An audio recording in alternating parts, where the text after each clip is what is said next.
Hey guys, welcome back. This is the second video of the subscriber submitted footage. There were 4 shots total submitted, and this is the other 2 shots that I'm going to be color correcting for you guys. So let's get right in on this. This first shot is from Yannick C. He's from France, and it's just a gorgeous shot. We're going to start with this one with my standard setup that I have, or my preset that I made. And by the way, this preset, this isn't like a LUT or anything like that. This is just a loaded set of my favorite effects. You know, over here I've got the fast color, the RGB curves, 3-way color corrector, and sharpen. You guys can also do this. If you choose your favorite effects, put them in the effects controls on one of the clips like this, and then select them all in order like that, and then right click. Oops, sorry, 1, 2, 3, 4. Right click, save preset. And therefore, every time you look down here, then it'll show up. I got it listed as FH Basic, but if I drag that one preset and drop it on, it'll drop all of those color corrections that I use most often. So that's really handy. But anyway, so first things first. We bring up our scopes to check out the tonality of the image. So this is a beautifully shot image. It's got a lot of great stuff going on. You've got plenty of room at the bottom. You see 0 here. That would be black in the YC waveform. 100 here would be pure white. We've got some hot things going on here, but they're not blown out, as you can tell.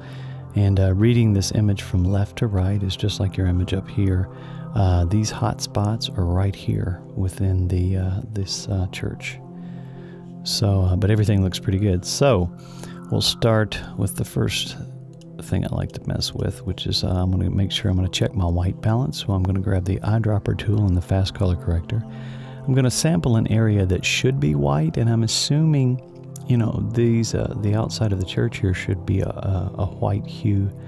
So I'll select that. I don't know if you can see that, but it shifted a little bit blue, which is not surprising. You can see right here the fast color corrector shifted to the blue a little bit, so that means there's a lot of yellow in this shot. So let's go to the RGB curves and we'll look at the vector scope. Like I said, you trust the vector scope more than your own eyes or your monitor. So I really don't even look at the image when I'm starting out performing the initial correction. So we want to pull our shadows down until they just touch right there, so we don't crush them. And then we're going to grab our highlights. And we got to be very careful here, so we don't want to crush these whites or blow out these whites. So we'll push it up there. Maybe push it up a little bit. There. Wow, that's beautiful. So before, after. Okay, good.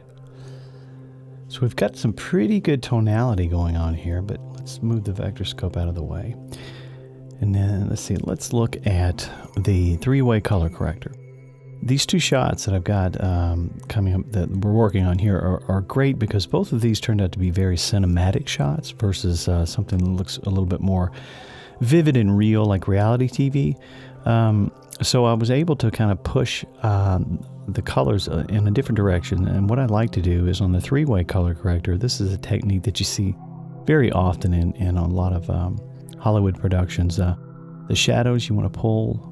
If you'll see what I'm doing there on the left of the screen, where I'm grabbing only shadow area and I'm pulling that to the blue. And then I'm grabbing the midtones and I'm going to push those up to the yellow.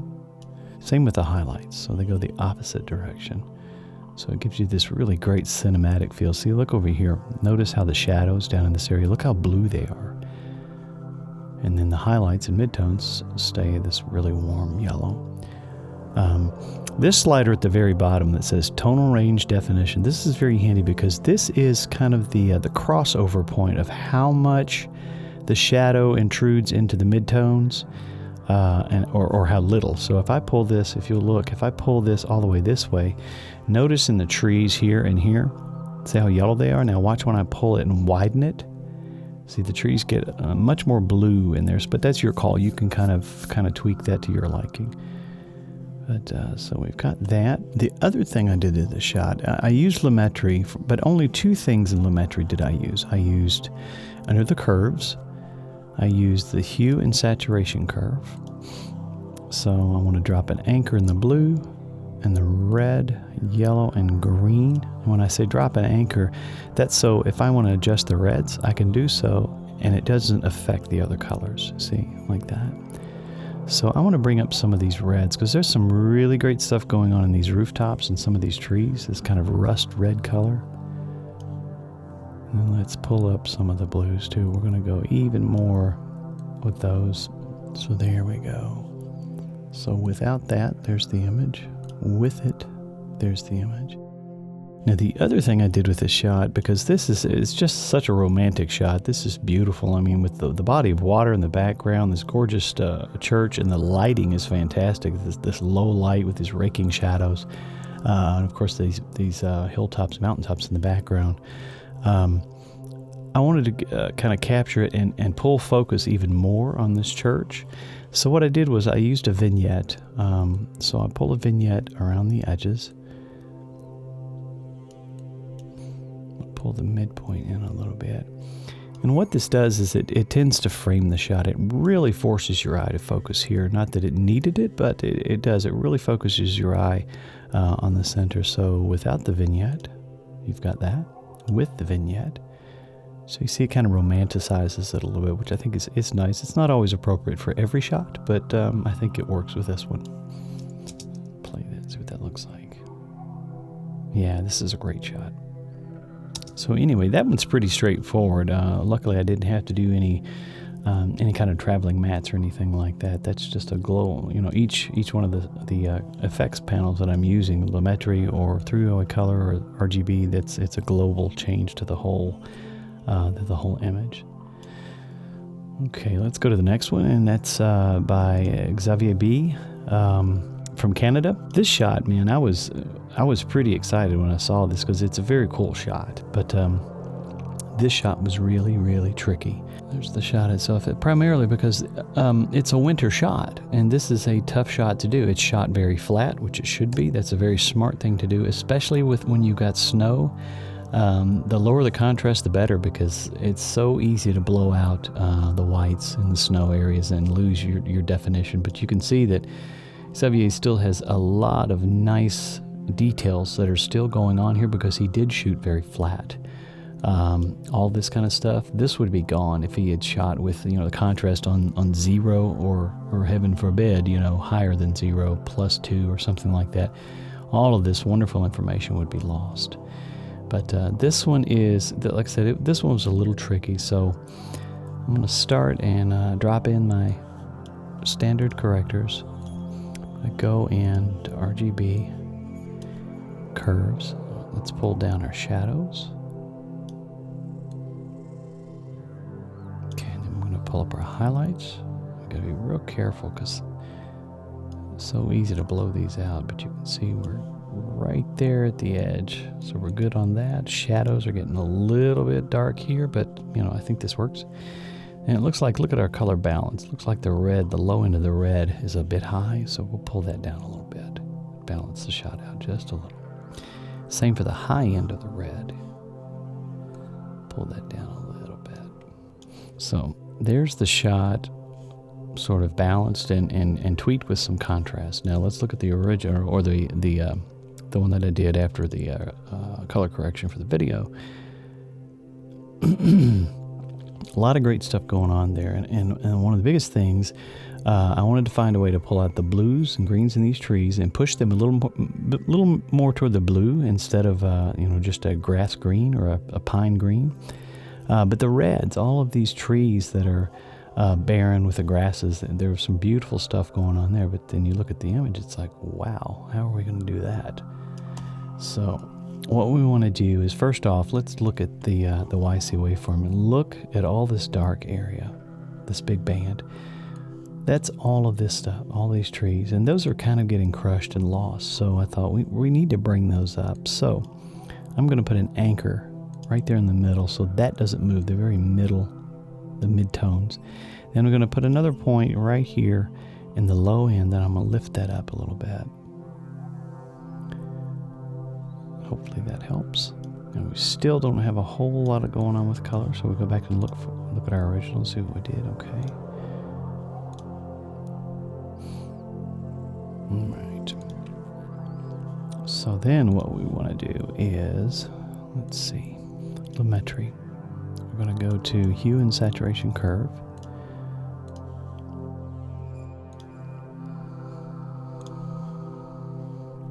And we're going to bring those greens back into the shot.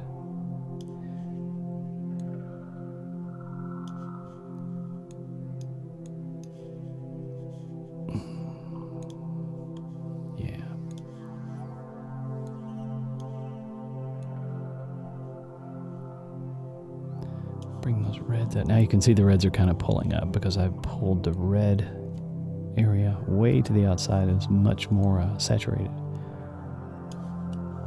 So without that, it's pretty flat. Then you got that. Yeah, these blacks, man, these are still pretty crushed. So let's go back and look at those and see what's going on with those guys. So I think we're going to have to really bring those back up. So let's pull this back up a little bit. Bring that low end point that we put in. There we go. Now we're getting some definition back in all of these trees. That's better.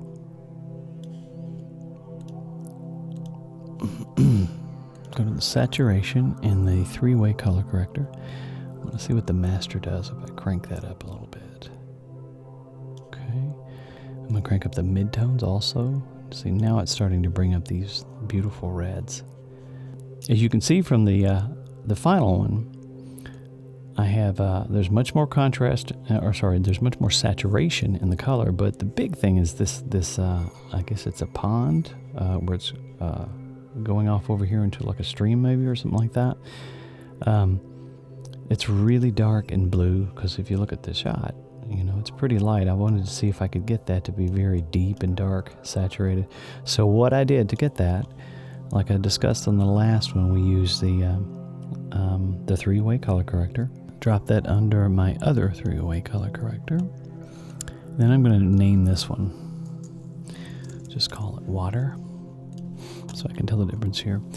And this is the trick I showed you last time on how to use the secondary color corrector. So as soon as you drop this in, don't touch any of the parameters, because if you do any of these parameters, it will globally adjust the color on the image because it thinks you want to do that. So as soon as you drop it in, go down to the secondary color correction tab, open that triangle, see, then you click show mask. Of course the image goes completely white because there's not a mask yet.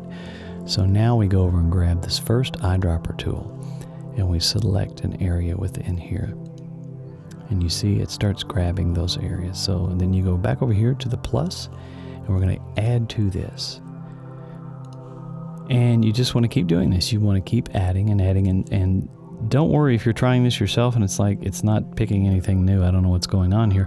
But you've just got to keep at it. Just keep clicking and keep clicking. And eventually you'll grab this whole area. Now, the problem that's happening with this shot, and this is really tough, is I just want to affect the color of the water. I don't want to affect this bridge in the background or this shoreline over here where the trees are, or this. But look, it's picking up all this stuff. So what we've got to do now is put a mask on the secondary color correction that we're doing. So we're going to go back out a little bit so we can see the boundaries of our image, and then click on just the area around the river or the pond's surface. Boom. And there you go. So now this correction that's going to travel and move with that as the camera moves will only affect that area, and it won't. We can do whatever we want. It won't affect the trees and the other things that you saw a second ago that it was picking up. So we'll let it pick up there, and we'll start at the beginning of the shot. We'll move our cursor about right there. Okay. We're going to have to move these up because we want to capture and grab that entire surface area of the water. And then we come over here to the mask path. Right here, there's a little stopwatch. Click that, and notice it puts a keyframe right here. So what we're doing is we're activating this path so we can animate it. So I'm going to scrub ahead a little bit.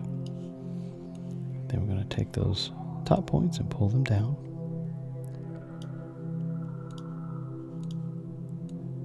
Like that. Move ahead a little bit more. Do the same thing. Let's get this one down too. A little more. Let's see what happens there. So that expands a little bit.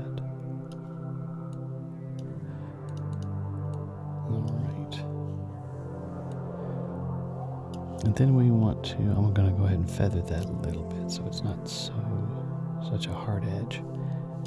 So now with these keyframes, you see over here in the mask path, from moving that path, that mask that we've created, as I scrub through, notice how that morphs and changes with the shot like it should. Okay. So that is how I was able to color the water. So let's go back to the original image. And we'll look at that water. Go down and look at the show the mask. And of course, this is a little confusing to look at because we've got a mask around a mask. So this color correction that we did to the water didn't spill over into these trees and this line of trees over here. So I know that looks kind of odd, and I hope this isn't too confusing. But there's the path. That's the actual shape of that water surface. And so without that color correction, that's what it looks like with the rest of the image adjusted as we wanted it, with a lot of red in it, bringing up the reds in there. So that makes it nice and dark. And then the other color correction that I did to the image is right up here up top, this line of trees. I had to do the same thing. And let's go to that, called that Distant Hills. Let's show the mask. Yeah, it's those trees, because without it, they were just this sort of pinkish purple reddish, and I thought it would probably look better in the shot because these are sort of a focal point. This looks great, and this would probably be more appealing to the eye if it sort of pushed back into the blues, kind of like these pine trees. So that is the other mask that's on that image. Then again, the last thing, I did the same thing with the Lumetri color tools. I used a vignette on it. So if we go to the Lumetri color, go to the vignette, you can see here, I pulled the vignette to, what is it, -2.2. Because without that vignette, that's what it looks like. Like I said, you guys might like it without it. It's a personal preference, but for me, especially this shot, the sky is kind of overcast and it's very bright and white. The ground with the snow is very bright and white, and it really, I felt like, needed something to frame it, something to hold this focal point for the image. So that's why I put that vignette on there. So that's what this looks like. Again, the vignette gives it kind of a romantic, I think, feel to the shot. But anyway, guys, that's it. I hope you've enjoyed this. I tried to get through this one a little bit faster. I hope it wasn't too fast. But if you have any questions, please feel free to leave them in the comments below, and I'll try my best to get back to you. And I really appreciate your all's time. I really appreciate your all's support, and thanks for everyone for their support in submitting the footage that they've allowed me to use in this tutorial, because I couldn't do it without you guys, and I really appreciate it. So thanks, and have a great day.